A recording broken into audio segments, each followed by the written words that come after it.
Hey, what's up tout le monde? Ici Ruff de Goats. Je voulais juste vous avertir que dans l'émission qui suit, il va y avoir des sons de bip ou des sons de censure qui vont apparaître un petit peu dans l'émission. C'est juste qu'on a divulgué des informations qu'on n'aurait peut-être pas dû divulguer pendant l'émission. On s'est laissé emporter par la conversation. Mais sur ça, c'est un excellent épisode.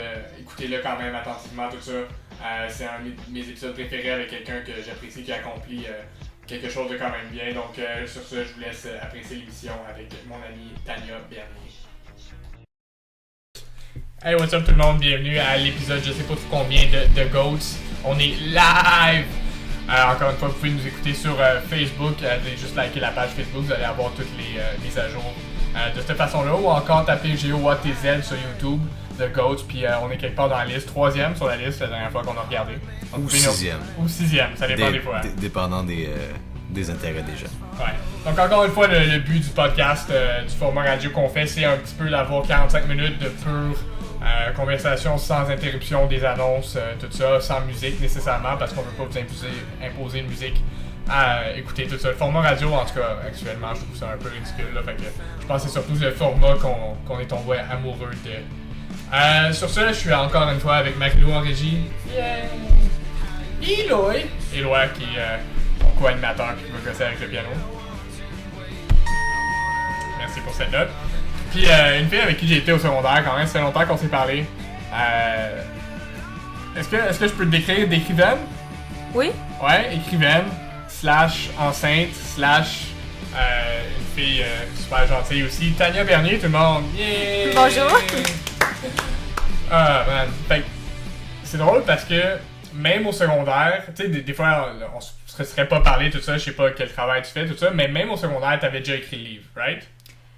Je l'avais commencé. C'est sûr qu'il était pas fini, il était pas rendu à ce moment-là, mais c'est vrai que je l'ai commencé l'année de secondaire, la 3e où on s'est connus. Ouais, parce que t'as été au PEI aussi. Oui. Jusqu'à la fin? Non. Non, moi non plus. Fait que t'as-tu arrêté après? Fini en secondaire 3, j'ai fait les 3 premières semaines de 4e secondaire.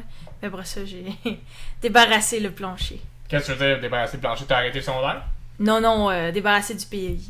Ok, mais fait que t'as changé d'école en plein milieu de l'année scolaire, si on veut, au début de l'année Non, scolaire? après, au début, au tout début. Fait que tu sais où t'as été après? À Curie-Antoine-Labelle. Pour vrai, t'as été à Curie? Oui. Tu m'avais-tu vu à Curie? Je le sais plus. Parce que moi j'ai été à Curie Antoine Labelle, parce que les deux ça veut dire qu'on a fait la même affaire. Sauf que t'avais les cheveux longs, puis là ils sont courts, donc j'ai pu ne pas te Oui reconnaître. puis non. Comme secondaire 5, ils ont fini par être courts. Fait que oui puis non. Fait que secondaire 3, t'avais commencé le livre. Oui. Qu'est-ce que tu veux dire par commencer le livre? T'as-tu fini d'écrire puis il te restait à publier, ou tu veux dire il y avait juste des pages d'écrire? Il y avait plusieurs pages d'écrites, puis l'idée générale était là, mais je l'ai écrit une première fois du début à la fin, c'est-à-dire de page 1 à la dernière page. Puis ensuite, j'ai changé complètement le narrateur et le point de vue, donc j'ai tout réécrit l'année suivante. Fait que t'as écrit un livre, t'as écrit, si on veut, un synopsis, t'as écrit Oui. une ligne directrice. Oui. Puis par la suite, une fois que ton idée était complète, tout ça, tu l'as réécrit une deuxième fois? Oui, c'est ça. Parce que t'es perfectionniste ou juste parce que tu sentais qu'il était pas de la même façon? Je sentais que ça donnait pas l'effet que j'avais voulu créer. Je l'ai fait lire à des copines en littérature, puis qui me disaient, qui m'ont fait remarquer que ça ne créait pas l'impression que je voulais créer. Puis je sentais qu'il était qu'il était beaucoup trop proche de moi. Là. Le personnage me ressemblait trop. Donc ça fait en sorte que c'est dangereux parce que à chaque fois que je vais recevoir une critique, je vais mal la prendre, je vais avoir tendance à vouloir expliquer le livre. Donc je me suis dit qu'il fallait faire évoluer mon personnage principal autrement. Ouais, mais tu penses pas que justement en ayant un personnage proche de toi, ça le rend plus fidèle? Parce que tu peux comme directement savoir quelle réaction qu'il va avoir aux événements, non? Parce que si tu crées un personnage, en tout cas moi c'est personnellement pourquoi que si j'essaye d'écrire quelque chose, le personnage serait définitivement un homme, puis définitivement qui aurait soit mon âge ou qui aurait été dans une période d'âge que j'ai déjà eue. Tu sais, si j'écrirais une femme Non, mais pour vrai, si j'écrirais une femme de 40 ans, les réactions seraient pas fidèles, ou faudrait que je fasse vraiment beaucoup de recherches sur les femmes de 40 ans, ou peu importe le personnage que j'écris. Tu trouves pas ça, ou t'as réussi à te mettre dans la peau d'un autre personnage? J'ai l'impression que ça. Le personnage est encore très proche de moi. J'ai l'impression que ça dépend de ce qu'on veut. Par exemple, en ce moment, j'écris un deuxième roman. Puis là, mon but, c'est vraiment de créer autre chose. Donc, le personnage est pas. Est pas du tout proche de moi. Tandis que dans celui-là, c'est un livre un peu. C'est un petit peu une autofiction. Donc. Qu'est-ce que tu veux dire, autofiction? Je suis pas familier avec le terme. Ok, une autofiction, c'est un terme que je connais pas depuis très longtemps, qui existe depuis quelques années, qui signifie qu'on part d'un événement qui s'est passé dans notre propre vie, Ok. puis on le romance complètement. Ok. Donc, Fait que dans le fond, ce que t'as fait, t'as pris un événement qui t'est arrivé, ouais, puis du début de cet événement-là, t'as changé ce qui arrivait par la suite? c'est ça. Ah, ok, là je comprends. Puis le livre, t'as fini de l'écrire quand t'avais quel âge ou c'était quelle année du secondaire à peu près? Fin secondaire 5, je dirais. Fin secondaire 5? Ouais. Damn. Puis ça, fait que ça t'a pris 2 ans à le faire ou? Oui, ça m'a pris 2 ans. Puis t'avais commencé à l'écrire en secondaire 3. Parce que c'est drôle, je sais pas pourquoi je me rappelle de ça, mais t'étais déjà l'écrivaine en secondaire 3. Comme tout le monde était pas mal au courant que t'étais en train d'écrire un livre ou quelque chose en secondaire 3. Ah oui? Ben, parce que je t'ai pas vraiment reparlé en secondaire 5. Malgré que j'avais passé 3 mois et demi seulement en secondaire 3. T'avais juste pas. Ouais, mais c'est ça. Je pense que c'est peut-être pour ça, justement. Parce que, faut dire, t'as eu un accident. Oui, Puis l'accident t'a laissé comme dans une chaise roulante pendant quand même longtemps, non? oui, c'est ça. Parce que t'as passé 3 ans et demi, mais 3 mois et demi, pardon, puis t'es revenu à l'école un peu pour faire des travaux, des livres ou tout ça, puis on te voyait passer en fauteuil roulant, tout ça. Oui. Peux-tu nous dire un peu qu'est-ce qui s'est passé exactement, si tu t'en rappelles? Je sais que... Oui, c'est sûr. Puis en même temps, mon roman est parti de là. C'est que au début de la secondaire 3, j'ai eu la mauvaise idée de vouloir aller voir un film, puis d'être tellement pressée de prendre mon siège que j'ai traversé la rue sans regarder. Sur un boulevard très passant, où C'est les quel gens boulevard? roulent C'est-tu trop des vite. Laurentides? Des Laurentides, Ouais. exactement. Je déteste ce boulevard, rien à faire, je déteste. Ouais, surtout en face du Guzzo, c'est là que le monde Ouais, sont plus fous, exactement. genre, comme 4 voies, là, c'est même 5. Puis j'ai passé sans regarder, sans prendre mon temps, j'ai traversé sur le feu rouge. Ben, c'est-à-dire que j'ai essayé de traverser, mais que ça n'a pas... je me suis pas rendue jusqu'au bout et je me suis fait rentrer dedans. Donc j'ai passé une semaine dans le coma, puis j'ai écopé de plusieurs blessures, plusieurs séquelles à long terme. Puis... Comme quoi, quel genre de blessure que t'as subi à ce moment-là sur le coup? Parce que c'est sûr qu'il y a des séquelles aussi psychologiques, etc. Oh non, je parle pas des séquelles psychologiques, là. Non, Ça, c'est... t'as pas eu un traumatisme crânien ou des choses comme ça? Une Oui, commotion? traumatisme crânien, oui. C'est juste que je l'aurais pas mis dans le psychologique, là. Ok. J'ai eu un traumatisme crânien sévère, puis je m'en tire bien. Sinon, j'ai eu une fracture au bassin, une fracture à la mâchoire, une fracture au col fémoral, puis une nécrose partielle du col C'est quoi le fémoral. col fémoral? C'est le plus gros os de ta jambe. Ok. C'était pas l'humérus, là? Je pensais que c'était ça, non? Oh mon Dieu. L'humérus, c'est où déjà? Tu viens de me parler en chinois. C'est pas le fémur. Le plus gros, Exactement, c'est pas le fémur? C'est le fémur. Mais Ben, le col... fémur, je pense Le- que c'est ce le qui part col de- fémoral, col c'est le plus fémoral, gros c'est bout juste un d'os peu que t'as plus dans ta- technique ok, c'est que fémur. Ah, C'est ok, mais c'est le fémur. C'est ça, c'est la Ouais, même chose. ça c'est peut-être. Ouais, moi, c'est ça, je parlais, moi. L'humérus. Il est dans Ah, le bras. dans le bras? Ok. Mais je mélange. L'humérus, c'est dans le bras. Fémur, c'est dans la jambe. Parce que je pense que le fémur, c'est officiellement l'os le plus long de ton corps humain. Le Ouais. plus gros. Donc, Ça, t'as cassé ça.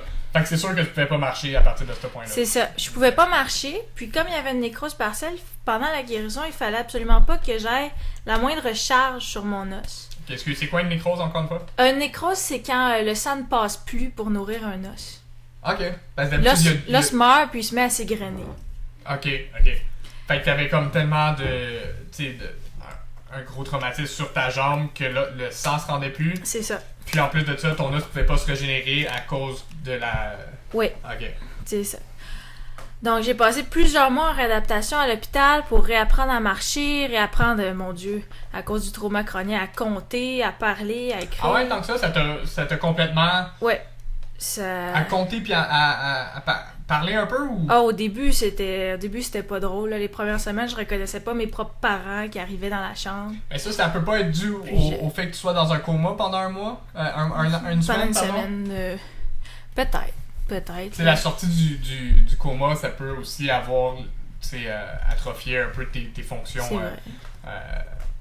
nerveuses là, de ce que je pense, là, mais C'est sûr que plus c'est proche de la date de l'accident, moins je m'en souviens. Là. Je me rappelle des choses qu'on m'a racontées, mais... Fait que même après, tu parles? Comme je me rappelle pas des 3 premiers mois avant la date de l'accident, ni des 2 qui ont suivi la date de l'accident. Tu te rappelles pas de 3 mois avant l'accident? Non. Mais quelqu'un t'a raconté que tu traversais la rue? C'est ça. Mais toi, j'imagine que c'est un petit peu comme un rêve, tu t'as des flashs pis tout ça. Du tout. T'as même pas des flashs de 3 mois? Même en retraversant le boulevard à la même place, je ressens un immense stress. Okay. Donc il y a un souvenir inconscient un peu, mais j'ai pas de flash, j'ai pas d'image ou quoi que ce soit. Je me dis que c'est tant mieux. Ouais. Fait que tu sais, y a-tu des amis qui t'ont dit je t'ai parlé comme une semaine avant l'accident, tout ça, tu m'avais dit que t'allais faire ça ou qu'on allait faire ça, puis zéro, t'as. Ouais, zéro.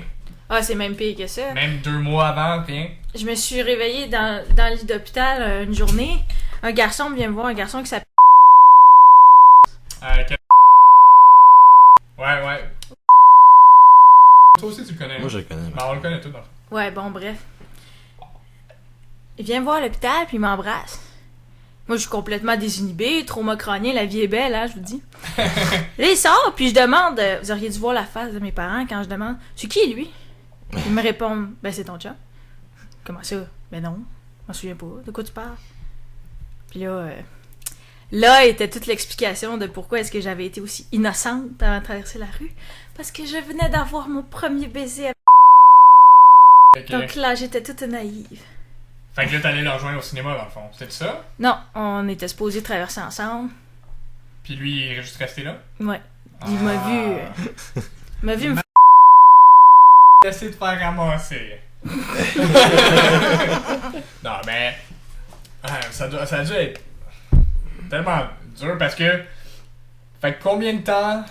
Je sais qu'il n'y a pas de vraie réponse à ça parce que ça a dû être petit à petit, right? Le temps de comme revenir à 100%. Peut-être que t'es même pas encore à 100% de ce que t'étais avant l'accident. C'est sûr qu'on redevient jamais la même personne, puis rendu là, c'est impossible de faire la différence entre qu'est-ce qui est une séquelle d'un traumatisme crânien, puis qu'est-ce qui est juste un changement psychologique à cause de l'épreuve.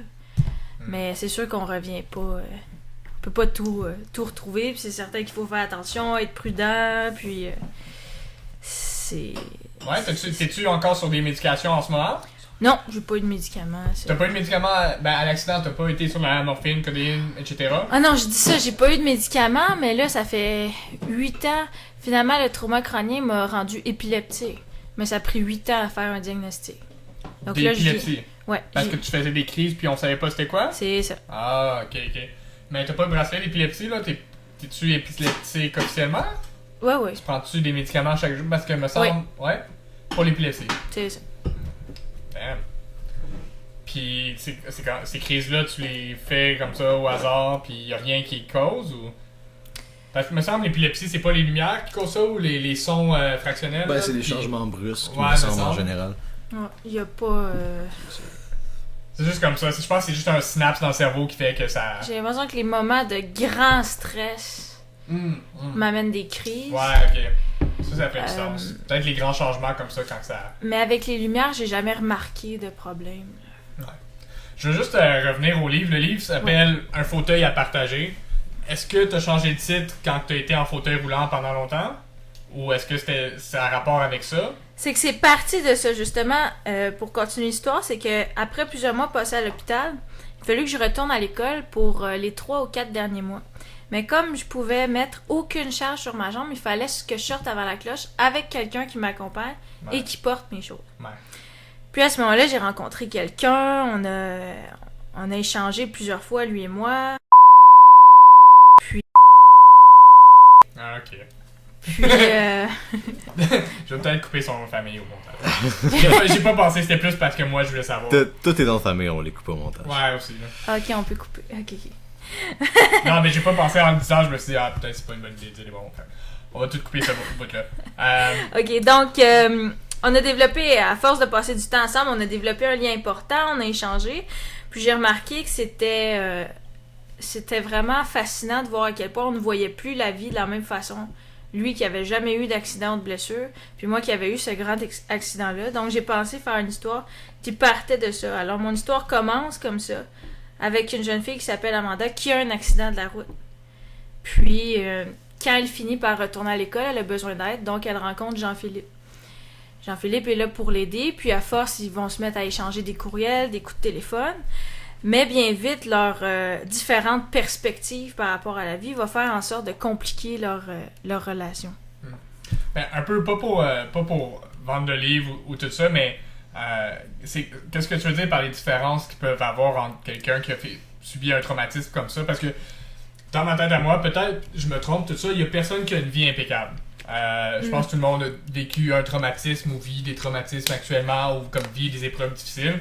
Enfin, je pense que tout le monde a un peu vécu des traumatismes. Je pense que c'est ça qui fait que tout le monde est différent aussi. Là.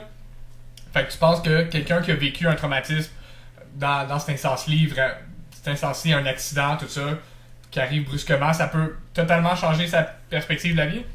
Ouais, ben je vais te répondre avec 2 points. Premièrement, faut penser aux personnes qui se rendent pas compte que tout le monde vit certains traumatismes.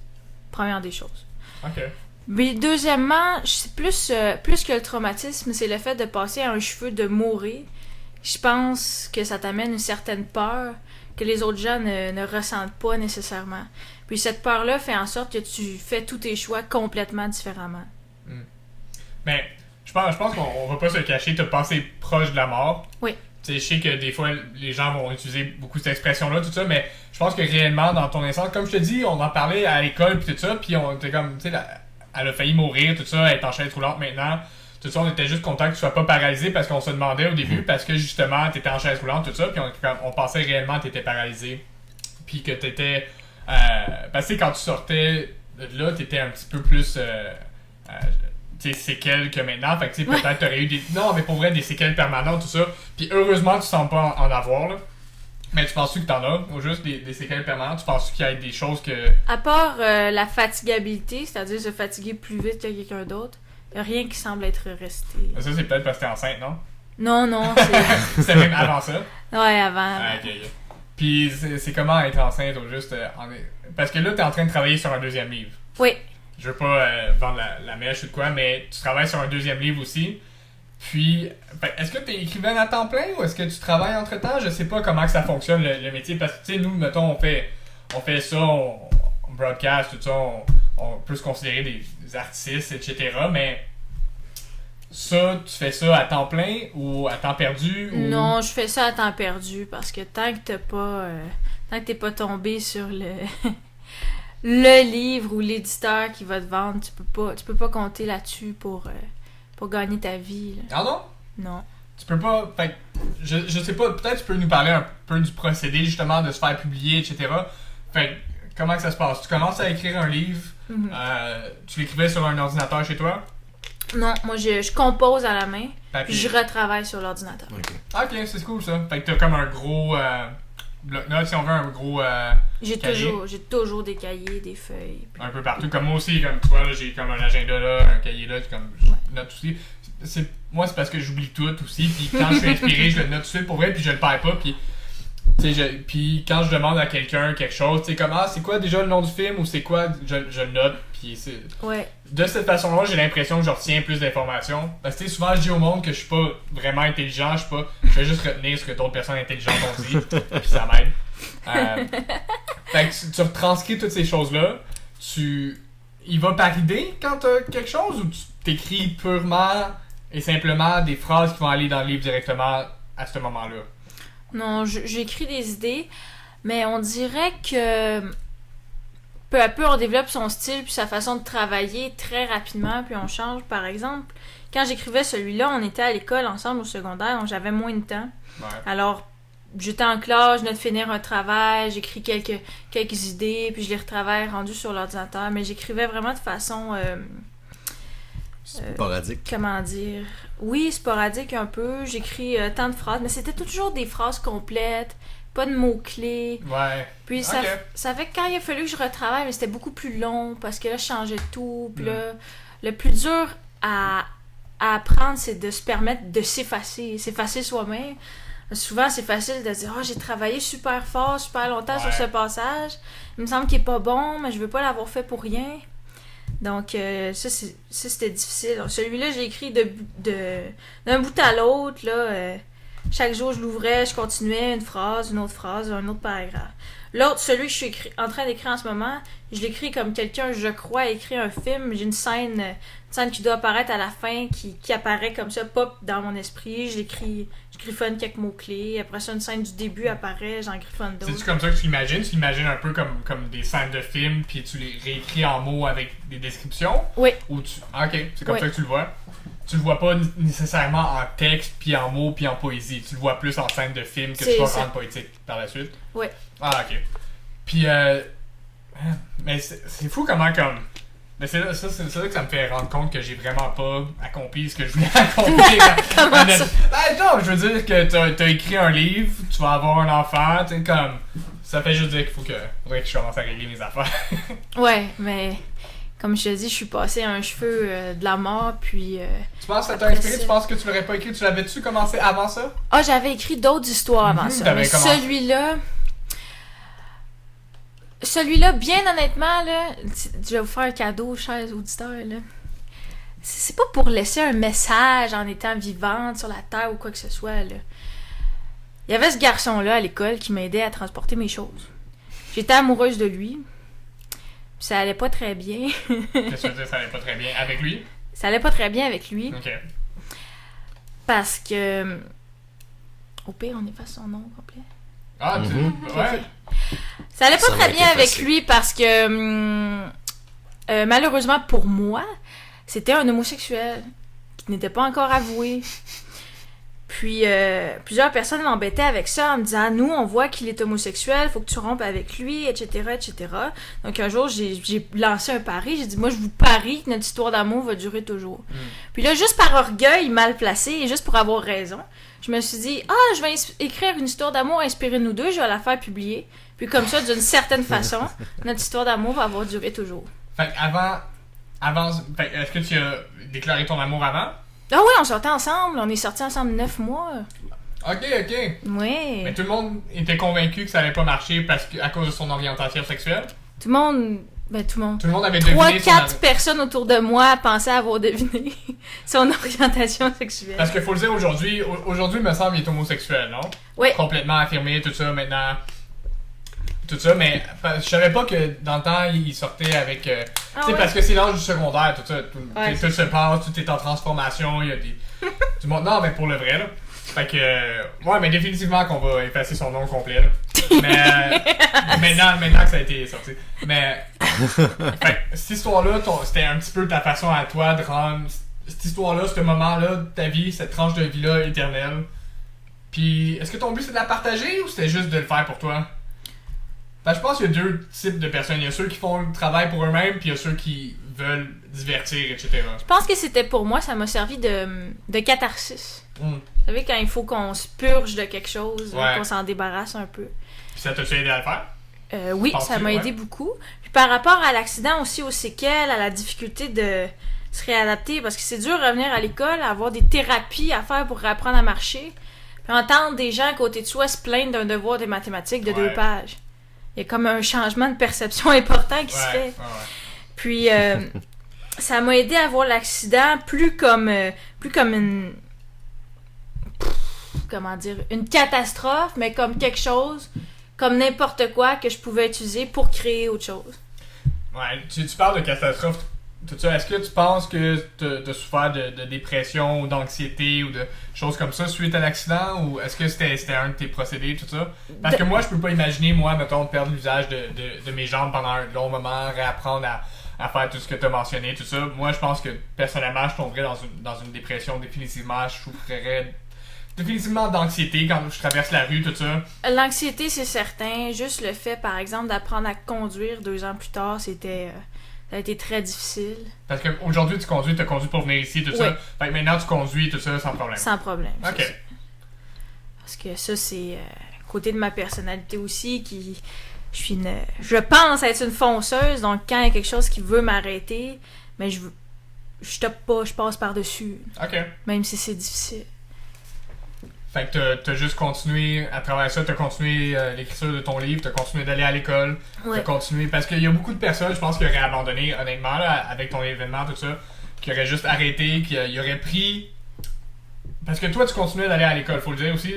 T'allais à l'école quand tu pouvais aller à l'école. Oui. Quand t'avais pas de thérapie. Exactement, de thérapie, tout ça. T'allais à l'école, tu venais en chaise roulante, comme tu dis, quelqu'un transportait tes cahiers, tu faisais ce que t'avais à faire, t'étais sous médication, j'imagine, dans le temps? Non. T'avais pas d'antidouleur? J'avais pas de médicaments, non. J'avais seulement à attendre que les...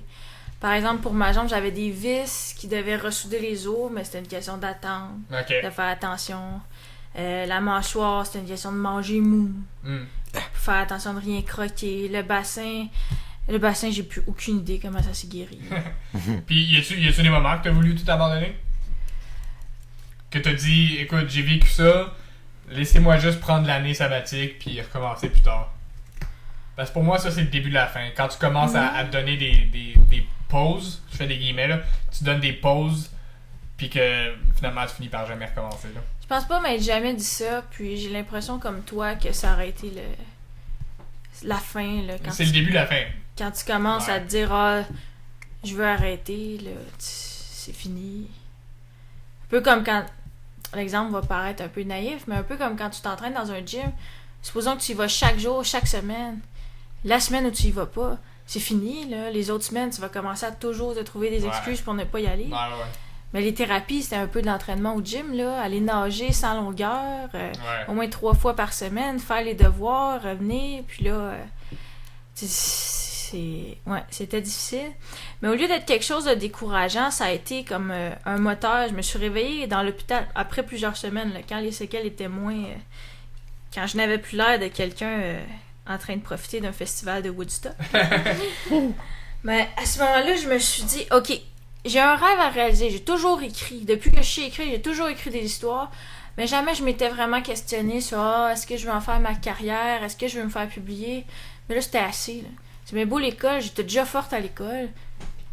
Une chance. Parce que je pense que ça m'a aidé.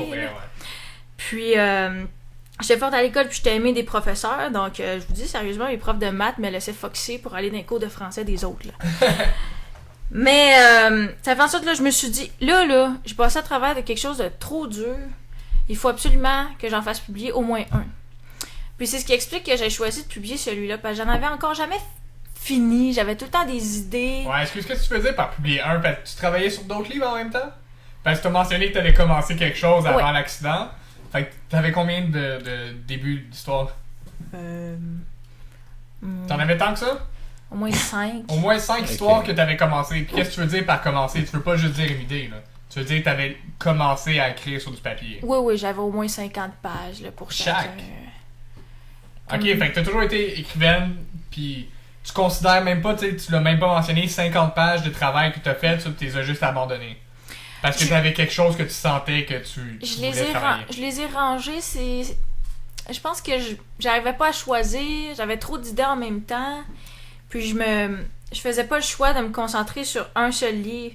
Donc, j'ai plein de débuts d'histoire, de milieux d'histoire, mais il y en a aucun autre que celui-là qui est terminé. Puis, j'ai appris aussi en le faisant, j'ai appris à retravailler un livre parce que j'avais un peu la naïveté de penser que faire un livre au complet, c'était juste l'écrire début, milieu, fin. Ouais. Ça, c'est pas ça, là. Non, c'est pas ça, c'est comment? Le plus difficile, il faut trouver une façon de prendre ses distances pour pouvoir sortir de soi-même, oublier que c'est moi-même qui l'ai écrit, pour me mettre dans la peau d'un lecteur quelconque, là, un individu qui verrait lire dans une librairie, puis voir comment lui ou elle, est-ce qu'il va percevoir ça. Ah, ok. Parce qu'il y a des choses qui vont être propres à toi, tout ça, que tu vas interpréter d'une façon, mais que tu sais pas qui vont transcendre à travers les pages de la façon que tu l'écris. Oui. Ok, fait que de cette façon-là, tu vas mettre dans la peau du lecteur pour justement essayer qu'ils comprennent réellement ce que tu veux dire, puis réellement l'émotion de soit tes personnages ou soit de l'événement, pis tout ça. Oui, c'est à peu près ça. Ok. Voir quand tu essaies d'être drôle ou triste, faut que tu te demandes est-ce que c'est drôle ou triste juste pour toi. Ok. Ensuite, donc, dans la réécriture, tu as pensé aux émotions. Est-ce que les émotions que tu veux créer fonctionnent? Est-ce que ça parle aux autres? Ensuite, tu aussi, je tombais dans le piège un peu didactique, un peu scolaire, de vouloir trop expliquer. Ouais. C'est ennuyeux. Mais ça, c'est la faute de l'école, ça, c'est pas ma faute. Ouais. Mais parce que faut dire, ton livre, il est pas court, puis il est pas long. En tout cas, dans mon opinion à moi, je pense qu'il est juste parfait. Parce que 400 pages, c'est un petit peu long. 100 pages, c'est pratiquement une nouvelle pour moi. Ouais. Avec 200, il y a 270, c'est ça? 270 pages, puis ils se sont écrits. C'est écrit assez gros, là. Fait que c'est 270 pages, c'est... En tout cas, dans mon opinion à moi, c'est... Si j'avais à faire un travail comme ça, c'est le format que je ferais aussi. C'est comme un film de 2 heures. Vas-y, maintenant, demande-moi combien de pages j'ai coupé. T'as coupé des pages? 100 pages. T'as coupé 100 pages? Ouais. Du milieu, fin... L'équivalent de 100 pages, là. Parce De qu'il y phrases avait que trop de phrases explicatives. Justement, de la didactique que tu parlais, là. C'est ça. Puis ce qu'on m'a dit, c'est un conseil qui m'a le plus aidé. J'ai rencontré une auteure au centre de réadaptation où j'étais, justement. Une auteure jeunesse, par exemple, Madame Louise Michel Soriol, qui C'est quoi m'a qu'elle a dit... écrit comme... Oh. Et où tu hoches ta tête, toi, tu connais-tu, non? Ça me dit de quoi? Oui. Louise Michel Soriol. Michel Soriol. Pis ça, tu dis que elle écrit des romans jeunesse? Elle écrit des livres jeunesse, ouais. Des romans, des albums. Elle en écrit beaucoup. Puis c'est quoi qu'elle t'a donné? Elle t'a donné des conseils? Puis la France, elle m'a donné plusieurs conseils. Elle m'a donné confiance en moi parce qu'elle a lu mon livre. Puis avant qu'il soit publié, je veux dire. Puis une chose qu'elle m'a dit qui m'a le plus marqué, que j'ai toujours en tête, c'est il faut faire confiance à ton lecteur. Ok. Pour comprendre les choses que tu veux qu'il comprenne, tu sais. Fait qu'elle voulait dire par ça pas le prendre pour un imbécile, si on veut? Ne pas le prendre pour un imbécile. Puis ne pas m'en faire non plus si certains passages sont ambigus. Accepter qu'il va y avoir plusieurs interprétations, puis que même que c'est ça qui fait quelque part la beauté d'un livre ou d'un film. Ok. C'est de pouvoir le comprendre de différentes façons, selon qui le regarde. Puis, j'allais dire, je pense que, est-ce que au secondaire, t'avais déjà commencé à faire des productions écrites? Parce que, moi, dans ma tête, à moi, c'est là que ça ressort. Les compositions écrites, tout ça, est-ce que tu fonctionnais de la même façon? Est-ce que tu écrivais comme un brouillon, puis tu le réeffaçais, puis t'écrivais d'autres choses complètement? Ou c'est-tu le même procédé? Ou t'écrivais juste 500 mots quand il fallait en écrire 200? Ou... Ça Moi, sorti les au mots, secondaire? là, c'est pas compliqué. En 4e année, au primaire, on demandait quoi 150 mots, puis j'en avais 900. Ouais, ok. Puis on me laissait faire. C'est ça que je voulais savoir, dans le fond, si ça avait déjà commencé à sortir tes traits d'écrivain à travers le secondaire.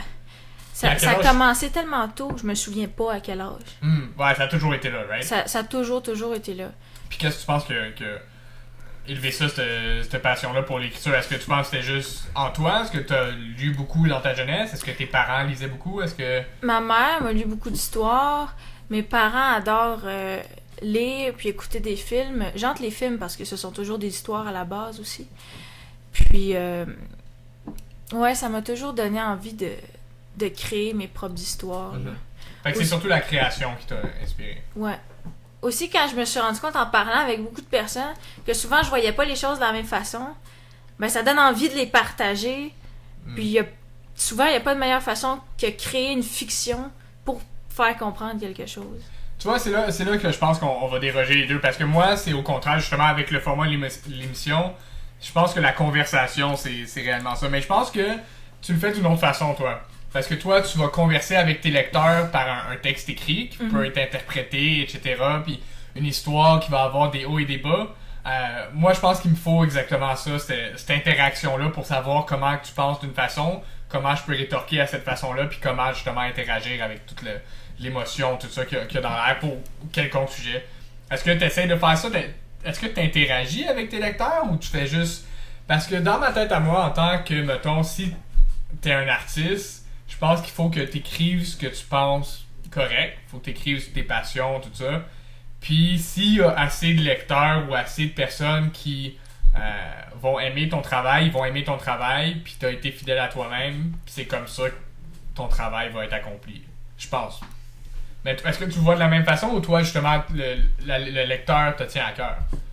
Parce que tu tiens à tes lecteurs, tu tiens à ce que tes lecteurs apprécient ton travail. C'est sûr que je vais tenter de me plaire à moi-même avant de plaire au lecteur. Exactement, c'est ça que je dis. Ouais. Puis j'écrirai pas, par exemple, à propos de choses, ou j'entrerai pas dans mes fictions des choses contre lesquelles je suis, sauf si c'est pour les dénoncer. Ouais. Comme, mettons, tu sais, est-ce que tu écrirais, tu sais, je sais qu'en ce moment, c'est hot, mettons, y a deux choses qui sont hot en ce moment, tu sais, les livres de vampires. Est-ce que tu écrirais un livre de vampires juste pour vendre des copies? Non, je suis pas comme ça. What the fuck? C'est qui ça? C'est toi? Ouais. Excuse. Est-ce que tu écrirais, tu sais, un 50 Shades of Grey juste pour plaire au lecteur, tout ça? Non. Pas si le format te plaît pas. C'est Pas ça? si ça me plaît pas, si j'ai pas dans ma tête cette histoire-là, je vais pas le faire. Mon but en premier, c'est d'écrire les histoires qui me plaisent puis de développer mon propre style. Right. Puis ensuite, si je trouve un bon filon, ben tant mieux pour moi. Ouais. Ah, ok. Par contre, j'ai trouvé d'autres façons d'interpréter ça un peu. Qu'est-ce que tu veux dire d'autres façons d'interpréter ça? Au lieu de voir, par exemple, 50 Shades of Grey ou Twilight ou... j'ai oublié le titre de l'autre. Vampire Diaries, True Blood, toutes ces affaires, toutes les mêmes affaires, les toutes mêmes ces histoires choses-là. recyclées encore et encore. J'ai commencé par contre à me demander qu'est-ce qui fait que ça a pogné? Qu'est-ce qui fait que ça a du succès? Pour chercher où est le manque. Où est le manque dans le marché? Qu'est-ce que les gens n'ont pas fait puis qui devient attirant là-dedans? Mais là, je vais pas vous vendre Non, c'est mon correct. idée pour le deuxième livre. Mais je pense qu'il faut utiliser tous les exemples qui nous entourent, mais certains restent des exemples, puis d'autres sont des contre-exemples. Qu'est-ce que tu veux dire par ça? Des exemples, des contre-exemples? Contre-exemple, c'est que, par exemple, supposons qu'on reprend 50 Shades of Grey. Ouais. Si je vois que ça a du succès, mais au lieu de suivre le même filon puis d'écrire le même genre d'histoire en suivant les mêmes règles, ben je vais l'utiliser comme un contre-exemple pour me dire, OK, je ne veux pas faire ça, Ouais. mais je veux réussir à créer tel effet comme le fait 50 Shades of Grey, donc moi, je vais le faire d'une façon inverse. Ok. Là, vous allez attendre de voir mon deuxième livre pour Ouais, savoir de quoi j'imagine, je parce parle. que là, maintenant, je suis vraiment comme curieux. Mais ce que j'allais dire avant, justement, fait que ton deuxième livre, il est à peu près rendu où? On peut l'attendre pour dans combien de temps? Ben là, enceinte de 8 mois, c'est difficile à dire. Ouais. Mais je suis vraiment... plus je suis avancée dans un livre, plus ça va rapidement. Le deuxième est, Ah ouais? Fait que beaucoup comme plus tu vois proche. la ligne d'arrivée, puis là, tu commences Ouais. à foncer. est beaucoup plus proche de moi, est en retravail. Mais c'est dur de savoir où je suis rendue, étant donné que j'écris les scènes dans le désordre. Le bon côté, c'est que ça veut dire que toutes les scènes sont là. Toutes les Ok. scènes sont créées. Fait que tout est créé. Je les place en ordre, je fais des retravaux, ouais, excusez-moi, Ouais. stylistiques et tout. Puis, C'est vraiment pas comme ça que j'écrirais un livre. On dirait que ça me mélangerait trop, puis je serais trop frustré après les j'ajoute scènes. des puis filons. Ça semble vraiment beaucoup de travail. Faudrait que j'essaye de me souvenir qu'est-ce qui m'a mis cette idée-là en tête. Mais Oh c'est- oui, c'est parti de tellement une bêtise. Une fois, j'étais au restaurant, un restaurant du Centropolis. Puis j'avais super envie d'aller à la salle de bain. Mais la salle de bain des toilettes, là, mais ça va pas vite. Ben, toilette des filles. Non, la toilette des filles, oui, Toilette merci. des filles. Ne va vraiment pas vite. Et là, moi, là, fait écoute bien. Donc, je m'en vais, je vous laisse deviner, je m'en vais dans la toilette des gars. Ouais, c'est un vieux truc. Mon Dieu, plein de gars, ils me voient entrer là, être game puis tout. Hein, salut, hein, y a pas de place, vous venez ici, c'est cool. Puis là, je me suis fait cruiser, solide. Ben, tous les gars en toilette, juste parce que j'étais game d'entrer dans la toilette des gars. Puis là, j'ai trouvé ça tellement drôle. Voilà, l'histoire était partie, elle était toute dans ma tête. Puis là, c'est tout là. C'était tout là. Tout était là pour la première version, puis Ouais. là, ça a évolué. Au début, c'était juste une comédie romantique, un peu de littérature de femmes, là, de chick lit. Ouais. Puis là, ça s'est développé pour être une œuvre plus polystyle, disons, Un petit peu comme, avec comme plusieurs ton autre. styles, comme Mais c'est encore complètement plus, différent de encore l'autre. plus, là, drôle, excitant, romantique, dramatique. J'ai tout mélangé, là. Je trouve que mon deuxième roman est plus adulte, plus réfléchi. Est-ce que tu penses que c'est parce que t'as grandi aussi puis t'es rendu une adulte de 23 ans? T'as 23 ans comme moi, right? On est tous au même. 22, j'ai T'as 22. 23 ans la semaine prochaine. Ok, ok. Oh, wow, bonne fête d'avance. Ben merci. Mais, fait, est-ce que tu penses que c'est à cause de ça? Justement, t'es rendu un adulte de 22 ans, t'as évolué, t'es sur le marché du travail, t'as une relation sérieuse, tu sais, je veux dire, il y a des choses qui ont changé qui étaient pas là au secondaire, là. Ouais, ça doit être pour ça. Tu sais, de 15 ans, parce que c'est à ce point-là que t'as commencé à écrire le livre, de 15 ans à 18 ans, ou non? 15 ans, 17. 17 à peu près, ouais. Ouais. Puis là, maintenant, t'as commencé l'autre à 22, j'imagine? Ouais, Ou tu 21 ou 21, 22. Fait que je pense que c'est sûr que t'es à une autre place aussi, là. Ça, c'est certain. Puis je pense un petit peu que ça va juste s'aller en améliorant. Fait que je pense que je peux pas genre faire plus que t'encourager. Non, mais tu sais, pour le vrai, tu sais, faut vraiment, parce que je pense que à 15 ans, c'est le début. C'est pas comme un athlète, tu sais, les athlètes qui ont une carrière, qui vont finir vers 28 ans, t'as connu ta gloire, tout ça. Je pense que les écrivains, c'est le contraire. Les contraires, c'est... Faut avoir commencé jeune. Plus tu commences jeune, plus ça se travaille. Je pense que l'écriture, c'est comme un muscle. Tu travailles, tu t'arrêtes pas, puis tout ça, mais que plus tard, tu sais, 40, 50 ans, puis là, c'est là que tu vas pondre vraiment tes meilleures œuvres. Là. C'est certain que c'est tant mieux d'espérer ça comme ça aussi. Là, Ben, que je pense. Je sais pas si tu chacune soit connais des meilleure. jeunes auteurs. Des jeunes auteurs qui ont eu du succès, là. India Desjardins. Oui, Oui, mais... Ouais. Desjardins, mais Mais est-ce que tu parles de jeunes auteurs avec du contenu? T'aimes pas India Desjardins? c'était drôle.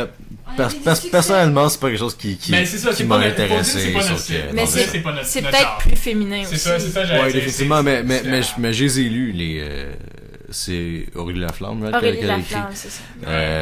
J'en ai lu 2, je ne m'abuse, puis c'est pas quelque chose qui m'a accroché, mais je vois l'intérêt. Ben, je peux comprendre pourquoi moi aussi. Puis je pense que c'est la même chose aussi, comme je dis, quand on fait tout ça, c'est qu'on a une histoire à partager, puis on la partage. Puis je pense qu'India Desjardins, c'est justement ça qu'elle a fait. Elle a partagé son histoire, puis je pense qu'il n'y a pas un personnage ou un auteur qui est plus proche de son personnage qu'India Desjardins puis Aurélie Laflamme. Je pense que c'est la même personne. Je Ah pense. ouais. Je suis en classe avec l'actrice qui faisait. Ah ouais? Ouais, T'es à l'école avec? ouais, la prochaine commande. J'allais dire, comme tantôt j'étais un peu interrompu, fait que le procédé justement de se faire publier. Fait que t'as écrit ton livre, pis ça t'amènes ça où, ces papiers-là? Là, j'essaie de faire ça un petit peu pour les jeunes écrivains ou les écrivaines là, qui ont des idées, tout ça, parce que je pense que tout le monde a déjà essayé d'écrire. Oh oui, Je tu pense- penses? Honnêtement, t'as-tu déjà essayé d'écrire ou t'as déjà pensé à écrire? Je pense que c'est quelque chose qui vient naturellement à Je pense l'être que humain. t'as déjà fait ça. Je pense que tout le monde fait ça un petit peu, comme tout le monde a déjà essayé de... Ben, n'importe qui sait écrire ou qui. Probablement, N'importe tout qui le monde pense qui a que déjà c'est lu un facile. livre. Tout le monde pense que c'est facile. Moi, je me rends compte que c'est vraiment pas facile avec les procédés que tu viens de nous dire. c'est Que vrai que version 1, version 2, tout ça, que tes scènes sont dans des ordres, que tu les retravailles stylistiquement, que après ça, tu réeffaces puis tu réécris au complet. Je pense que c'est quelque chose qui est faisable, mais je pense que c'est pas facile. ouais, probablement que tout le monde, au moins, qui a déjà aimé un livre, a essayé Exactement. d'écrire. Exactement. Mais probablement aussi que si tout le monde a déjà essayé d'écrire pour soi-même, c'est probablement pas tout le monde qui a essayé d'écrire en vue d'être publié. Non, D'être qu'est-ce qu'il faut pour lu. être publié? Il faut que ça soit comme pour le public. Ben, pas pour le public, mais je dirais tolérable pour le public. Non, le public, il y a tellement de gens sur la planète, il va toujours avoir un public pour toi, peu importe ce que tu écris. Il y a une niche. Il y a toujours une niche, c'est ça, pour Ouais. n'importe quel chien, d'accord? C'est bon, ça. Mais... Mais, faut que tu te demandes qu'est-ce que toi que tu veux. Est-ce que toi, Ouais. tu acceptes d'être... Par exemple, il y a beaucoup de gens qui aiment chanter. Ça veut pas dire que tu es à l'aise devant 100 000 personnes de chanter sur une scène. Oh. Le Ouais, fait mais est à l'aise. non, c'est pas ça que je dis. Je dis qu'écrire c'est différent. Écrire c'est différent parce que tout le monde pense qu'ils peuvent écrire quelque chose de potable. Ouais. Je pense. Je pense que c'est quelque chose que, tu sais, tellement c'est propre à nous quand on écrit, on trouve ça tellement beau, on trouve ça comme tellement relatable à nous-mêmes justement que on se dit que le public va le trouver relatable aussi. On se dit que le public va l'apprécier aussi. Je pense que c'est pour ça que tout le monde a l'impression qu'ils peuvent écrire. Parce que je voulais pas me lancer là-dedans, je voulais surtout ouais, c'est dire pas grave. On la- revient sur la question. Ouais, la publication, fait que ça, t'amènes ça à qui? T'avais-tu un ami? T'avais-tu quelqu'un? Non, j'avais pas de contact. Ça, j'ai tout fait par moi-même. Première chose, faut se demander quel genre d'éditeur on veut. Ok. Parce que là, on Fait peut... que tu vas voir des maisons d'édition direct? Ben, en premier, ce que je veux séparer, c'est il y a les maisons d'édition autonomes, celles qu'on connaît, celles qui sont qui vont tout prendre en charge. Ok. OK? Mais il y a aussi les maisons d'édition à contrat, là, celles qu'on connaît comme Hachette, La Courte Échelle. Fait que ça, Les fait que Flammarions. la différence, c'est quoi? C'est que à contrat, ils vont t'engager juste pour le livre? Non, Bon. pas nécessairement. Non? Ça peut être un livre ou plusieurs, mais c'est eux, ils vont avoir un plus grand pourcentage sur les ventes, ils vont avoir un plus grand contrôle, c'est eux qui vont décider de plusieurs choses. S'ils veulent changer le titre, Ok. ils vont le faire. Ils peuvent te demander de... Tu deviens soumis, ça devient ton patron. Ok. Puis Puis toi, t'es c'est avec l'employé. quelle maison d'édition que t'es? Moi, je suis avec la Société des écrivains. Puis la C'est une société. maison d'édition à compte participatif. Fait que ça, c'est... Mais là, je vais commencer avec l'autre extrême. L'autre extrême des maisons d'édition autonomes, c'est les maisons d'édition à compte d'auteur. L'éditeur va s'occuper de te soutenir, de faire la mise en page, etc. Mais c'est toi qui décides de tout. C'est aussi toi qui payes tout. OK? Ah, OK. Une maison d'édition à compte... C'est ça que t'as fait? Non, maison d'édition à compte participatif, c'est quelque chose de nouveau, j'avais jamais entendu ça. C'est un mix entre les deux. Donc, tu fais un peu plus d'argent sur chaque livre que tu vends. Tu as un plus grand contrôle sur le livre, sur la mise en page. Puis tu as une plus grande responsabilité dans la vente, la publicité de ton livre. Mais ils ont quand même un pouvoir... décisionnel. Mais est-ce qu'ils ont utilisé ça pour toi, non? Est-ce qu'ils ont changé le titre, tout ça? Je sais pas si c'était ça le titre. Ouais, ils ont changé certains... Ben, par exemple, le titre, ils l'ont changé, ça s'appelait Un fauteuil pour deux. Ils ont juste vérifié, puis il y avait un... Je sais pas comment ça s'appelle, mais Copyright? Un copyright, ouais, un droit d'auteur, merci déjà dessus. Alors, il a fallu que je le rechange. C'est eux qui ont décidé de la page couverture. Ah, OK. C'est eux qui s'occupent des événements. Puis est-ce qu'il a fallu que tu investisses là-dedans? Ouais. Fait qu'il a fallu que tu investisses là-dedans. Ça, j'ai été un petit peu tricheuse, voyez. Qu'est-ce que tu veux dire? Mais je me suis dit, je veux absolument publier un livre. Ah, OK. Puis là, maintenant, ça fait que, justement, vu que tu as participé à l'investissement, tout ça, ils l'ont fait. Ils l'ont fait. Ça m'a coûté comme à peu près 2000$ faire ça. Puis après ça, toi, tu reçois quoi? Une partie des revenus? Tous les revenus? Qu'est-ce qui se passe avec ça? Une partie. Moi, je fais 20% sur chaque vente. Tandis Mais que eux, c'est eux qui quelqu'un... s'occupent de les mettre, distribuer. T'as regardé sur Archambault, c'est eux qui s'occupent de les distribuer et tout ça? Ouais, c'est eux qui s'occupent de distribuer dans les librairies. Mais je suis libre de faire ma propre publicité, puis je suis encouragée à le faire. De toute façon, n'importe quel auteur devrait s'arranger pour créer le plus de contacts possible. OK. On sait jamais où ça mène, t'as vu? Ouais. On s'est pas parlé depuis des années. Ouais. Mais tu t'envoies un courriel pour faire ton émission de radio. Ouais, ben parce que j'avais vu, moi, t'avais fait une signature, je pense. Un lancement. Mais exactement, un lancement. Au Pavillon du Bois des Papineaux. Ouais, c'est ça, mais c'est pas... T'avais fait un lancement avec... je suis allée au Salon du Livre. Exactement, le Salon du Livre que t'avais été. Ouais. Enfin, je pense que c'est comme pour ça, surtout, que je t'avais vu. Ok. Je pense que Facebook, comme c'est génial pour ça, parce que justement, tu sais, je savais que t'étais enceinte sur Facebook, je savais oui, ok. comme je dis, genre, je vois toujours plein de choses, tu sais, je savais que, mettons, Sébastien Coum, il travaillait là, je savais que, tu sais... Fait que c'est juste, comme Facebook, ça me garde, on dirait, un petit peu mentalement, ça me donne une image mentale de où est-ce que le monde se situe à peu près. Ouais, ça, c'est toujours intéressant de savoir où sont rendus les gens. On a déjà débordé un peu dans le temps, ça passe vite, là, ça fait déjà 45 minutes. Juste une dernière fois, fait que ton livre, ça s'appelle Un fauteuil à partager. Oui. C'est disponible dans toutes les Archambault, right? Oui, c'est supposé. En tout cas, allez sur archambault.ca, puis vous allez le trouver là. Vous pouvez sûrement voir à quel Archambault vous pouvez aller le chercher, tout ça. Vous pouvez même télécharger un extrait gratuitement d'un fauteuil à partager. Je suis sûr que si vous allez lire l'extrait, vous allez voir si le livre, exactement, il est ce que vous avez pensé qu'il va être, tout ça. Une bonne amie à moi, Tania Bernier, tout le monde. T'avais-tu un dernier message? Si t'avais comme quelque chose à dire aux écrivains qui veulent écrire plus tard, par quoi commencer ou quel genre d'éthique de travail avoir, ou je sais pas, sur quoi tu veux les lancer? Ben, si je peux vous donner un conseil, c'est juste de vous faire confiance, puis de surtout ne pas hésiter à faire lire votre livre à quelqu'un d'autre, parce que ça fait accélérer beaucoup de temps d'avoir vu d'avoir un autre regard. Puis c'est pas vrai là, pour les questions de protéger son droit d'auteur. Le livre est à toi, t'as la copie chez toi. S'il se passe le moindre drame, tu peux te défendre super facilement. Okay. Donc, faut partager. Faut oublier le mythe de l'auteur tout seul dans sa tour d'ivoire. Okay. C'est par le partage qu'on écrit, puis qu'on se fait lire aussi. Ah, c'est bien, j'aurais pas pensé ça moi non plus. Parce que moi, dans ma tête aussi, les auteurs sont comme plus, t'sais... Non, mais tu sais, si tu fais partager ton livre, fait que ça se fait, si on veut, avec l'aide des autres, tout ça, puis tu dis, dans le fond, au monde d'absorber les conseils, puis tout ça. Oui. De toujours les prendre. Toujours les prendre. Pas nécessairement les suivre, mais il y a de n'importe quoi.